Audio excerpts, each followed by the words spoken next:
We're not smart. I always need to make that face. Hey, do you know I got a COVID test yesterday? Did you? In order to do an event? No. So basically, we're traveling to Maine, and they require the people where we're staying. They require a negative test. And Crazy. And man, it's like being abducted by aliens. I heard they shove that thing so deep in your nose that they tickle the back of your brain. Yeah, that's exactly what it feels like. Like they stick the thing in, and it's like it goes on 1 second too long. I know that feeling. Yes, it's like this could end. No. Now comes the fun part.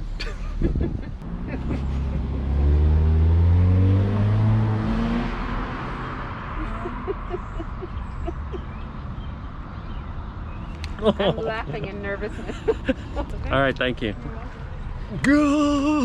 It's not so bad. I don't want to scare anyone from getting a COVID test. It feels like, you know, when you've sneezed like 15 times in a row and you have like drunk nasal cavity feel, like you're like, oh my God, man, I've sneezed 8 times, man. Products. So if you're stumbling upon this podcast, we're mostly photography, 2 old high school, grammar school. Is it grammar school or elementary school? Depending on what part of the country you're from. Grammar. Yeah. So we went to grammar school, but other states would call it elementary school. So grammar school. That's so funny where you learn grammar.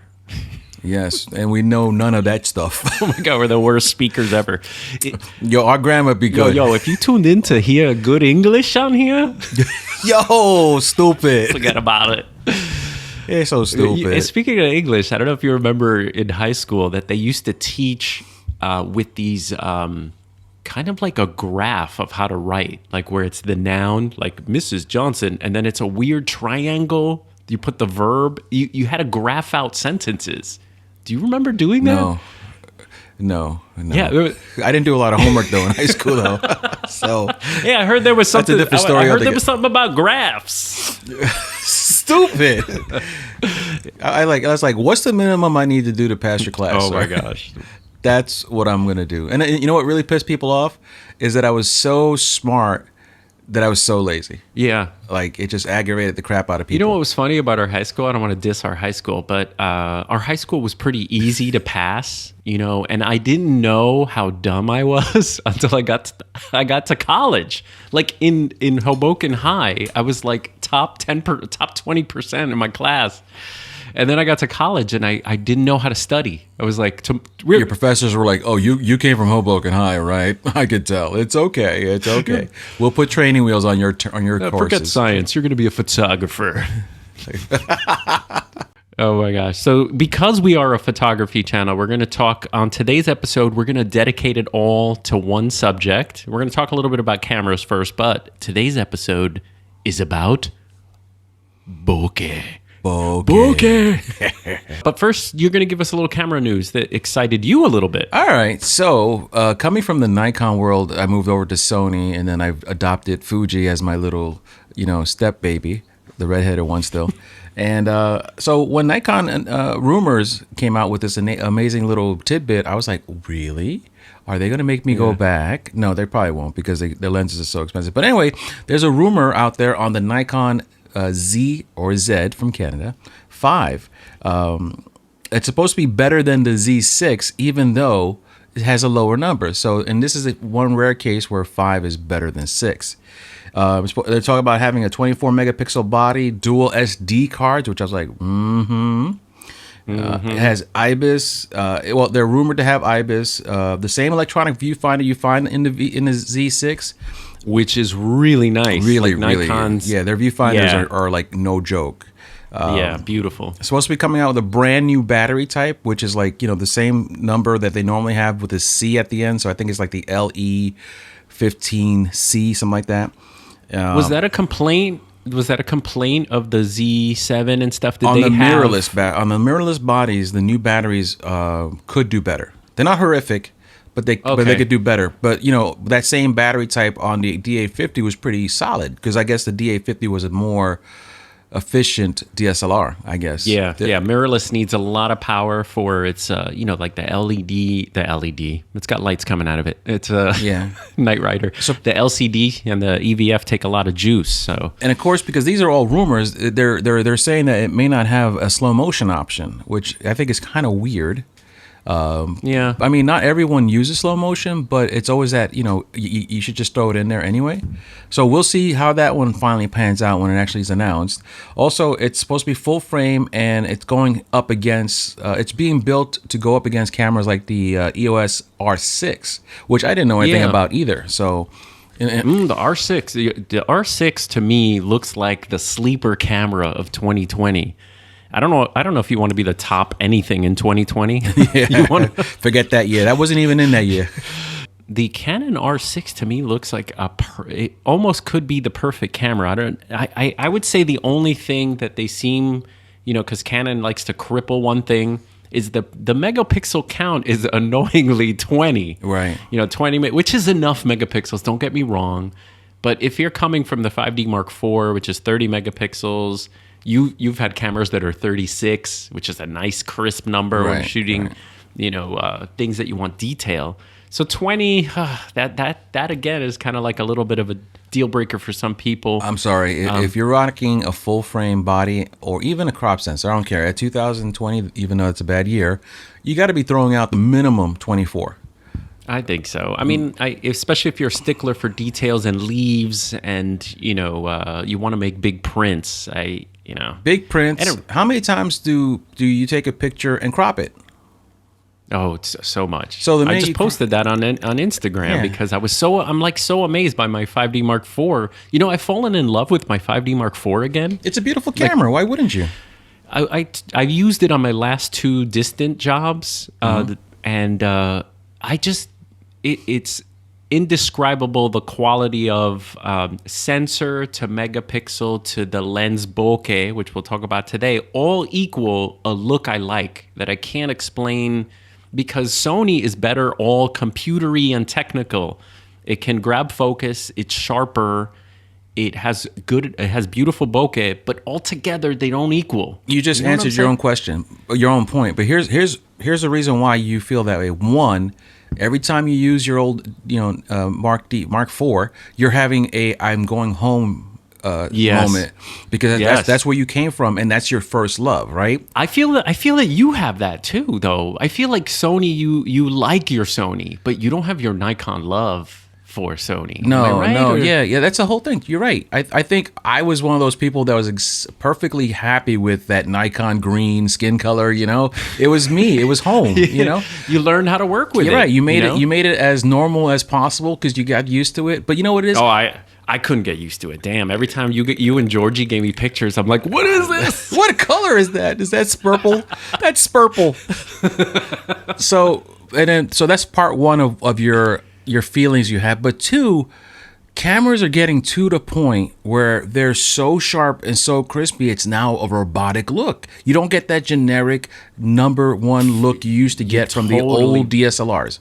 Did you see the picture of the girl on the tracks I did? Yes. Like when that popped up on my computer, it looked kind of like when I first started with Canon. The first time that I was, seeing bokeh to film to crispiness to enough grain where it looked filmish to me. It almost looked like medium format-y to me. And I brought that shot in, and I was like so happy with it that the shot. Then I did a shoot yesterday. I brought the Canon. I didn't even bring the Sony. The Sony was the backup. I've gotten so spoiled by the eye autofocus that I had to work harder to move the focus point around. Right. Like if they could develop a DSLR in 2020 that would have the eye autofocus and all that other stuff that you get the advantages from mirrorless, I don't know if we wouldn't go back, right? I think your issue was never the weight, was it? A little bit. I was definitely getting back and wrist things from shooting 8-hour days. Yes. But yeah, I could live. I mean, a robust body.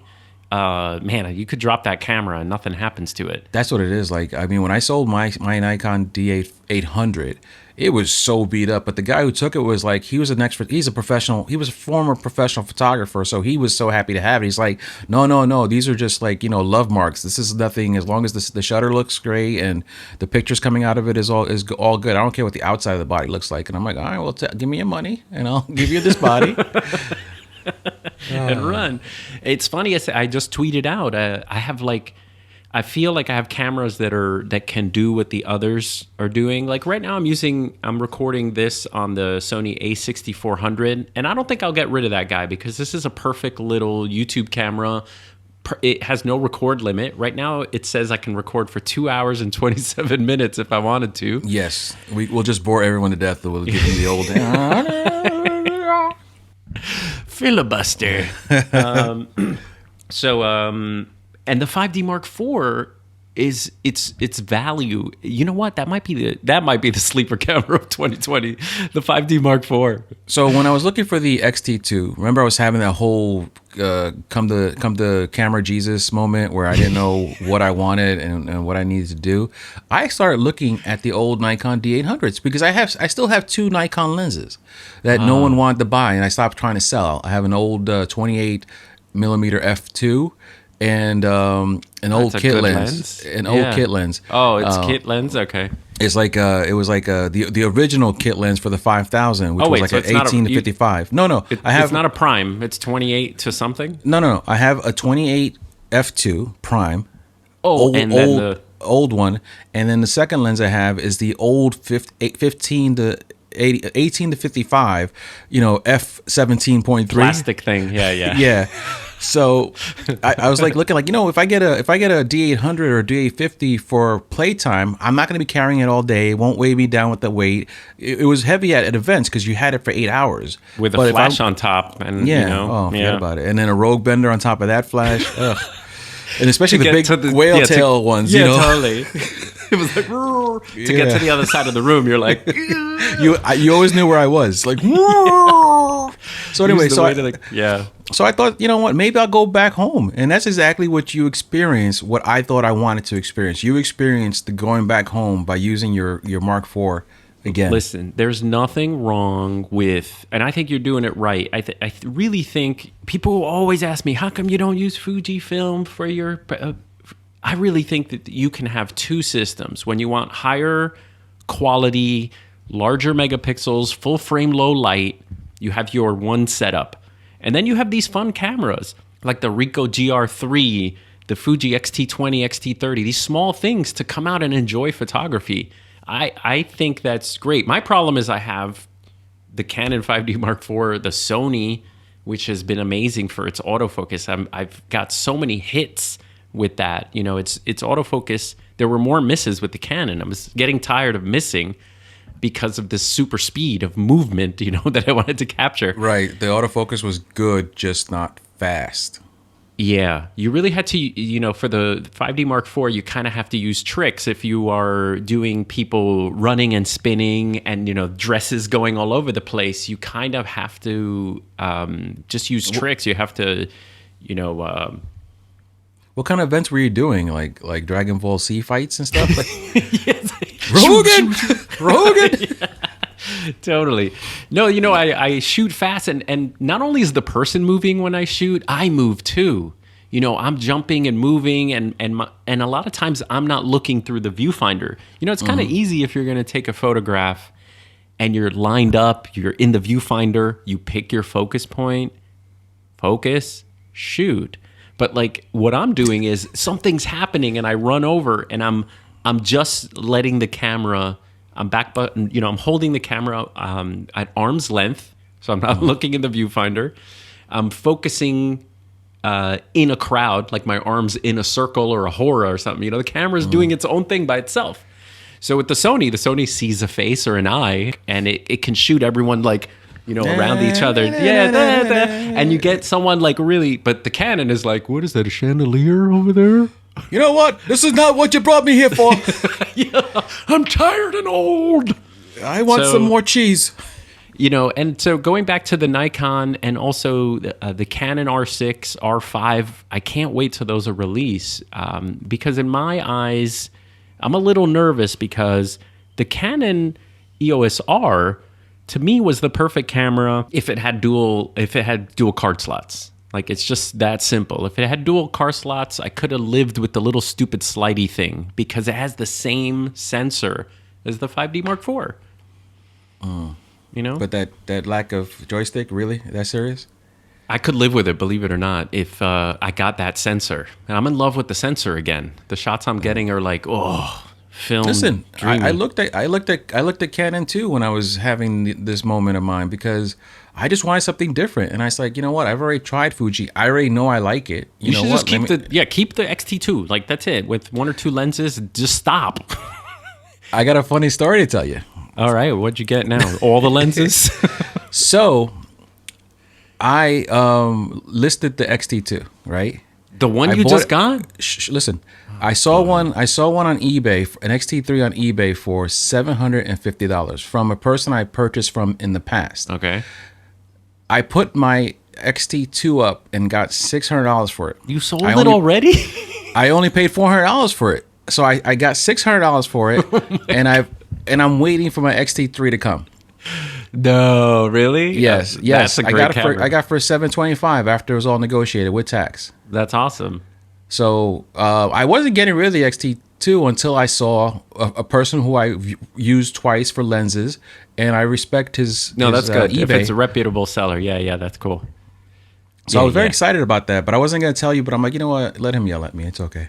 No, that's a good flip there. That's a good flip. I mean, listen, I made $200 on the XT2, and then I only ended up investing an additional $125 for the XT3. That's cool. That gets you Eterna film simulation. It gets you a tally light. So the XT3, if you record video, you have a tally light now, which tells you it records. You also get better autofocus, 26 megapixels instead of 24. And I'm worried about the trim I'm getting. I'm getting the silver top trim. Yeah, that beard is getting long. Hey, I cut you in the face. So no, I've never had a non all black camera, so I'm wondering how that's gonna go. Oh, what you like the one with the silver top? Well, that's what he had. I didn't, there wasn't an option of. Oh, so, yeah. So I'm getting the silver top one, which I don't know. You tested. Yeah, I don't like the look, so I'm gonna have to cover here it with we go. with fake foam. That camera's getting flipped in a week. Oh my god! I did the same thing with some lenses, though. Oh my god, I went through so many lenses in the last couple of weeks. It's not even funny. I see your hashtags. Like, I see your pictures look great, and it's like he has the 23 f2 with the. So I got the 23 f2 and the kit lens for the Fuji. What do you think of the kit lens? Are you a kit lens snob? I love it. I don't take it with me when I go out to the streets. So you're because a kit lens snob, yes. No. I love it. Listen to the words I said. I love it. But let me rephrase that. I haven't taken it with me the last 4 or 5 times I've gone out because have you known the last week and a half in New Jersey the weather's been Yeah, totally. So I don't take an umbrella. I don't take a plastic bag to throw over my camera. So I've been running only with the XT2 and the 23 f2 because I'm comfortable that they would make it through a rainstorm if I got stuck in one. That's a good point. Yeah, totally. But I love the kit lens completely. Love the kit lens. Good. Love it. So what are some? You've tried my 56 1.2? That is a winner. I love your 56. I used it at a portrait shoot when I was going to do the 85 Sony versus the Fuji 56, and I loved it. I actually presented some of the pictures I took with it to the client, so it actually worked out. I mean, so that's cool. It's amazing. The only thing is on the XT2. I did understand the focus concern that some people have about the speed of the focus. Yeah. I mean, it wasn't where I was like, oh my God, I'm going to miss the shot. But it was like almost to that point where I'm like, oh, yeah, that's what they're talking about. Yeah, definitely. Yeah. And listen, people have been doing, I'm receiving my XT4 review unit from B&H this week. They were nice enough. I called. I'm like, because we're going to Maine. And I said, it'd be awesome if I had the XT4 for Maine to do some landscape. So I contacted them, and super nice, super supportive. They're like, yep. They sent out the X-T4 with a 16 to 80 lens, which I already tested. But I'm excited for that camera to see its hybridness.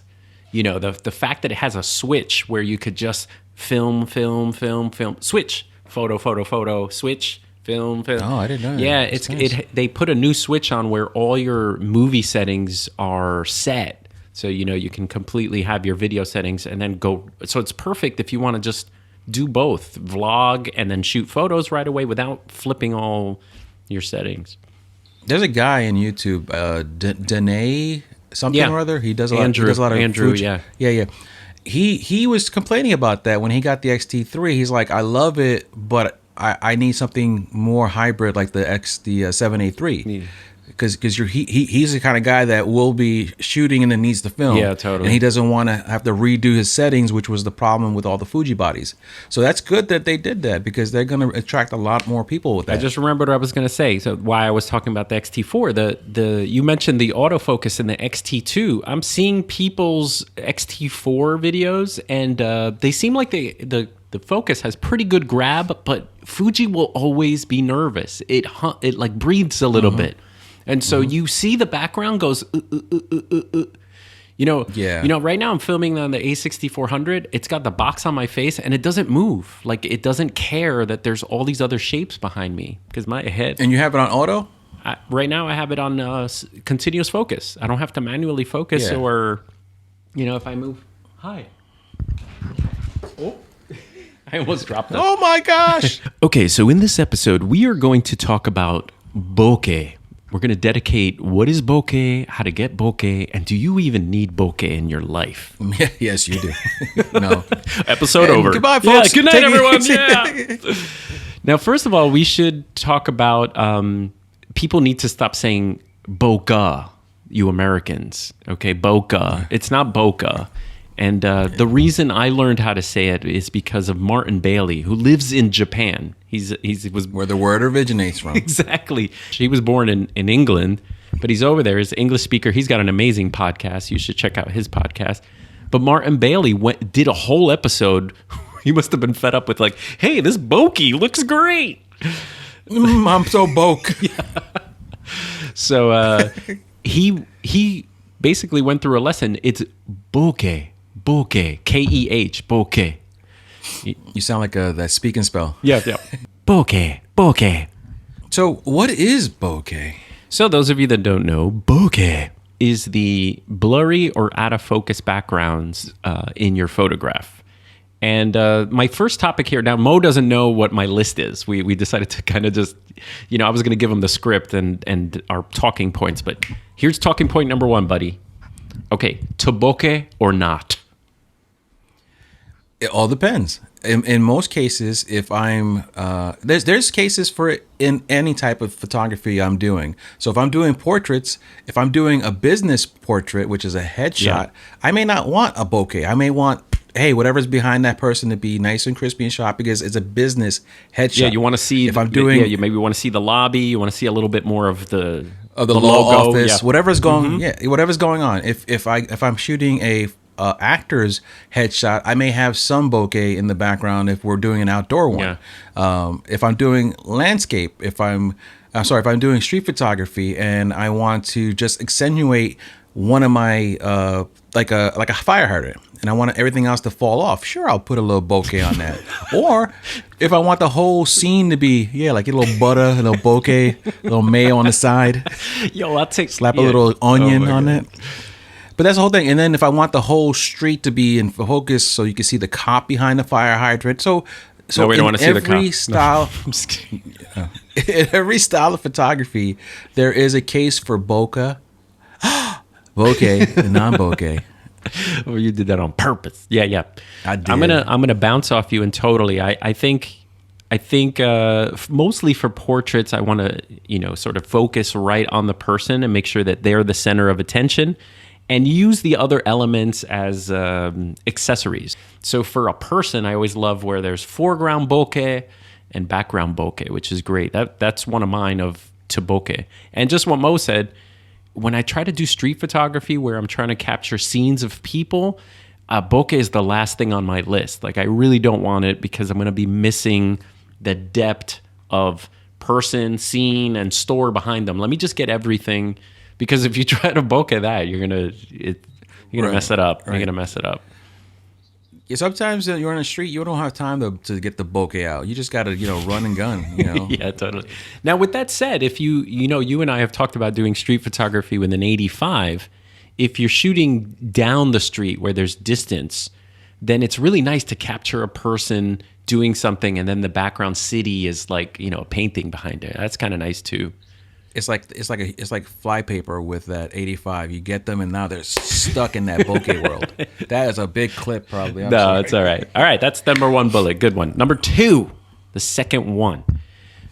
What do you think your first? Look back to your first bokeh revelation. What was the first time you kind of were like, "Oh wow"? Can you remember? Yes. Georgie and I were in Empire Coffee in Hoboken. Wow. I had just finished coming back from B&H Photo. You know what? I know they help you out and you're not sponsored by them, but they have some of the best, most patient customer service people in the world. All right, enough of that about that. But they're awesome. Shop at B&H. Anyway, so I had just came back from B&H. I told you this is my first DSLR was the Nikon D5000, and I just bought the 35 1.8. Oh yeah, I remember that lens. Yeah. I took a picture of George drinking his coffee, and I looked at the back of the camera, and I was like, I needed a cigarette and a nap after seeing that picture. It was so awesome. It was like, my God. And I remember, like, it was surprise. Like, I even with my film days, when I had the old, Minolta and stuff like that, I never knew about stopping down to f1.8 back then, or whatever the Minolta lens had. So when I was actually looking for the f1.8 on that 35, and I got it and they delivered, I was like, it changed. You didn't want to shoot 3.5 to 5.6. I was like, I just crazy glued it to 1.8. Yeah, totally. That's it. I became a bokeh junkie for sure. I'll give you two. Number one was my dad had, here he is right here. I always have this picture in front of my desk. There's my dad with his Yashica. And so dad here had the Yashica, which I think went to like F2 or something. But a lot of pictures of my sister and I, it's just us two and bokeh. Like, so I always associate our old photographs with this like Vivian Mayer sort of, we're sharp and the background is blurry. And I didn't experience it until I got the Nifty 50. It's kind of like the same as but I had it on a crop, so it was kind of like an 85 1.8, and I was taking pictures of stuff, and I was like, wow, the background is just so dreamy. That was my first. So the 50 1.8 was my number one bokeh experience, but it changed your totally life. But really, I love the look of old film, old street photography like Vivian Mayer, that the background is black and white and blurry, and it's just, that's just beautiful. So all that Yashica and Rolleiflex stuff, that large format film stuff, I love. Clear. Okay, so we have, okay, here we go. The next topic is Bokeh Abuse. Tony. Exactly. I knew you would get it. All right. Have you been a victim, have you been guilty of bokeh abuse? I'm gonna say no, because I've never had lenses that allowed for that much bokeh. Bokeh. Yo. So I think I'll be honest though. If I did, I probably would have been an abuser of the bokeh. Yeah. But I think my 85 1.8 for the longest was the most bokeh inducing lens I had, and then so I never was able to completely make it look like it's a cell phone picture with the fake portrait look, Oh my gosh. But I definitely would not lie to you and say that I wouldn't have been guilty of it had I had better lenses. So you were, yeah. So I'm going to say that, first of all, those of you that didn't get the little reference here, there's a YouTube channel called Camera Conspiracies, And Casey, the person who the dude that runs the channel, he's so ridiculous. He just makes you laugh like crazy. But he was making fun of Tony Northrup, which is another channel, because Tony Northrup loves to have the background be so melted when he does videos. And then he did one video in particular where the background was just so blurry that I think his eyes were clear, but his ears were smudged. Everything was like someone was erasing the film as he was recording going in it. and out of reality. It was like Incept. It was like, what is this? Like Doctor Strange. So the lens back. that he used, I definitely over bokeh'd with. The lens that he used was the RF 50 millimeter 1.2, and if you abuse that lens the wrong way, you're just gonna get eyelashes. Eyelashes in focus, and that's it. So I've over bokeh'd when I was very excited about bokeh with 85 1.2. And so that brings us to our next topic. 1.2 versus 1.8. What do you think I mean there, buddy? All right, so I'm going to say my experiences are ranged to 1.4. Again, I'm on a budget. No, but that's not what I meant by the bullet. 1.2 versus 1.8. Are we going to see that much of a fall off of difference? Buddy. I knew you would know. I think yeah, you are. I think you are. I think let's take one step back. You and I are photographers. People watching and listening to us are very decent photographers. If anywhere from pro level to enthusiast level are listening to us right now or watching us, right? So they'll notice the bokeh difference. Mom, who I just gave a picture to, she will never notice the picture. She will not notice, and she'll say, "Hey, why is my bokeh not really creamy here?" No, she'd probably say what it's not what I want. Is like, what happened to the portrait mode? It's like that's what people know now. I'm gonna agree and then be devil's advocate. So I totally agree with you that most people that look at photos are not going to notice the bokeh, but a lot of us, because we watch side by side comparisons, can tell the difference. And I'll tell you where you notice the difference. Full length portraits at 1.2, that means the photographer has to back up about 10 feet, versus 1.8. Boy, the 1.2, man, that looks like large format film, crazy bokeh. And then 1.8 at full length, you have nice bokeh, but it's not crazy bokeh. So I think that's where you notice it the most, That comes into play. Well, I guess we'll talk about later when it comes into play for how to get your bokeh. That is on my list. All right, So I won't comment on that now. We'll talk that's coming. That's coming. All right. So my next bullet is bokeh applications. So these could be kind of like they become a little cliche. So where's bokeh kind of overused? I know one that is. Like when couples are, like engagement shoots, people like are holding something up and then in the background they're bokeh kissing kind of thing, like. Yes, I've done that. Why you be calling me out, son? I didn't know you did that. Just be specking me like that, man. No, actually, no. It's a good. You know what? It's new to that couple, right? It's old to everybody else. Exactly. So let's think of some stuff that is overdone. Not overdone, but is a popular bokeh technique. Obviously, anything that that you're gonna put a couple, an object, a subject in front of little disco lights. That's on my list. That's on my list. Any kind of lights, so that you can purposely, because as a bokeh whore, that your whole purpose is, oh look, there's lights over there. I'm gonna put the couple over there, even though this is an ugly background. Yeah. This is an ugly background that I'm gonna make beautiful. I think photographers bring their own Christmas lights everywhere. Bokeh whores, but. I have one back here that I turn on for videos. Cool.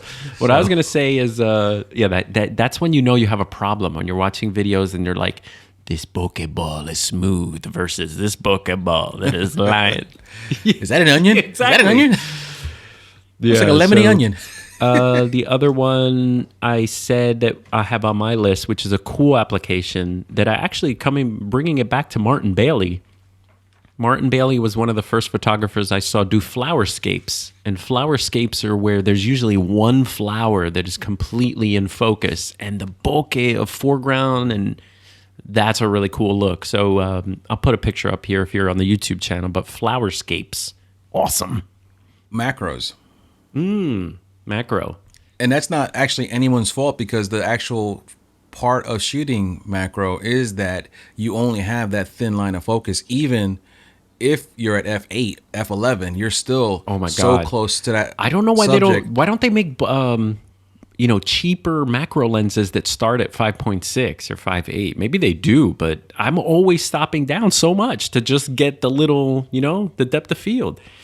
Because they sell things to make money, Omar. Yeah, you're right. Hey, this one goes to 2.8. Yeah, so if people who aren't knowledgeable are picking up a lens because they're going to shoot macro for the first time, and they think, oh, a 2.8 macro, that's exactly what I need, and that's exactly what they shoot it at too. Well, I could also see, it could be dual purpose. Like you could use that 100 2.8 as a portrait lens too. So No, I'm talking about like the 50 2.8, where people will shoot a macro picture at 2.8. Yeah, you're right. And then wonder why the first claw of the spider is the only thing in focus. Yes. Yeah, true. I have one eye in focus. Does that count? There's 8. There's 8. We need to put spider eye detection on. Gosh. So I have here on the list, I have, how do you get bokeh for beginners? So there's like 2 ways. So you give me one and I'll do the other. I think there's 3, so maybe we'll see where we get through. Oh, yeah. So the first way is, if you don't have a macro lens, if you don't have a Bokeh-licious lens to begin with, 1.2, you take the camera and the lens on the camera and you get it as close to your subject as possible without creating distortion and staying within the minimal focus distance. Good point. So closer to your camera lens is to your subject, the more natural bokeh you're going to create, because the camera is using all its focus power to pull that subject in, which automatically creates the fall. Nice, good one. So I've been surprised. I've shot stuff at f4 and I'm like, was this at f2? I'll see the metadata, and it's an old lens I had, like a 70 to 200, that is at f4, and I can't believe. So that's number 1. Number 2 is zooming your lens. I think a lot of photographers don't know that you can get blurry background if you just back up from your subject. Don't shoot them at 24. You don't put your lens at 24, back up and zoom it to 70, and you're going to get more bokeh. So zooming your lens is a good way to get bokeh. Back up and zoom. So Omar is saying, if you're using a 24 to 70, whatever your view from the lens at 24 is, back up until you have that same view at 70. Exactly. So you have your field of view be the same. Totally. So zooming. And then snap that picture. And then number 3, which is the most obvious, is if you have an f1.2 lens. Totally. Right? Go the aperture on the lens. Spend $3,000 and you get 1.2. Give the kidney, give the first puppy and the firstborn. You know what? Get some old 1.2 lenses. If you get some old lenses and adapt them to your camera. Look, the 56 1.2 for Fujifilm, this is the one lens that I feel gives me my full frame look. It's the only lens that does it. All the other ones are f2. Who wants f2? You shut your face. Stop being disrespectful. Okay, cool. So that is how to get bokeh. Next, attack of the bokeh. Attack of the bokeh is when is bokeh your enemy? Meaning bokeh is your enemy. Honestly, again, if you're trying to tell a story, bokeh is not something you want to have a lot of. I would say that bokeh could get in the way if you're trying to show a whole scene, right? Remember, bokeh is for separation, isolation. Totally. It's never meant to be part of an inclusive story unless you're doing that stereotypical, this is my rings, I'm the couple in the background, you know. And the other myself, when I still do this because I'm an idiot, but when you have a group shot of people, 3 or more, well, unless you line everyone's noses up, and you really take care to make sure that everyone's kind of in the same plane. When people group up, a lot of times the people who flag on the sides get closer to your camera. And like you're a moron, you're focusing into the middle of the camera. Then the people on the end, they're smiling and they're blurry as hell. They're blurry as hell. Even if you're at f4, you still may not be you still may not be opened up. You may not be crunched up enough because, at Isn't that crazy? Yeah, at events. You got to. You're always between F4 5.6, F4 5.6. Yeah, and that because you happens can't go with- any darker than that because it's too dark in those places. too dark, 5.6, exactly. you're screwed. So the solution really is to try to back up, and when you back up, you increase your depth of field, and that will get people in focus. So bokeh must be used responsibly. That's what it is. Like with great bokeh comes great responsibility. Yo, merch right there. Bokeh. Make that T-shirt, Teesprings. Hook them up. I'm brainstorming. We got like Tone face with great Tone. Comes great responsibility. We can't steal his. No, we'll send Casey some cuts. We'll send him a little off the top. All right, so this episode was brought to you by Bokeh. Say it right. H. Yeah, you say it right, use it right, and really, it's a beautiful technique. But watch out for the tropes. I appreciate you guys listening, watching, and we're going to be here until they let us out. Yeah. Actually, even then we might stay in. I don't know. You know what? We should start thinking about a distant episode. You know what I was thinking about? I've been doing all this microphone research. Our microphones are great for handheld purposes. Yeah. We should take them out on the road one day. We went out, and, the only thing we need to do is maybe film ourselves. But if we're a little separate, we don't have to wear masks or anything. Or we could get that nice 24 millimeter lens on. Oh, we could be like, yeah. Yeah, we could be on the outside edges as long as they could hear us And then I cut it. and they could see us. And I cut it, and I put us together. That's it. That's a lot of work. Don't volunteer for all that work, son. You know what? I'm sure our fans could open their eyes and just look on both sides of the monitor. We should mention that you have started your own little podcast. Do you want to mention that at all? You're dabbling in your own little... Yeah, so I have the Moe Speaks podcast where exactly that's what it is. It's just me talking. Listen, whether it's about you sound so good. Like, your voice is great. I really think, you should be audio only is what I'm saying. Really, I got a face for audio only. You are so disrespectful.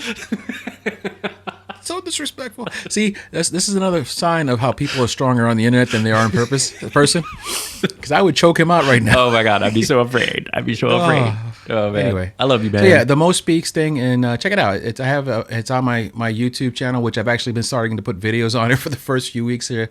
Like I said, I had it for like 80 years, and I think I have like 4 videos, so don't expect too much out of it. But yeah, I actually am recording my next podcast tonight. So I'm excited. That's cool. I'm looking forward to that growing because I love listening to you, man. No one else does. Well, these things take time, and we just reached 2,000 subscribers recently. No, I here. just mean my whole life, no one else ever wants to hear me say anything. Oh, Like, shut up. I thought you meant I have like 50 subscribers. Cállate la boca. Yeah. So All right, guys. Yep. Go. All right. No. All right, guys. Thank you for Outro. stopping by. Okay. We're calm now. Yeah, we're calm. All right. Thanks, guys. Thank you. Listen, you guys are why we do this because you guys are all awesome. Yeah. Thanks for listening and for sharing and for advertising on our channel. Yes. Just give us a call. All right, guys. We'll see you.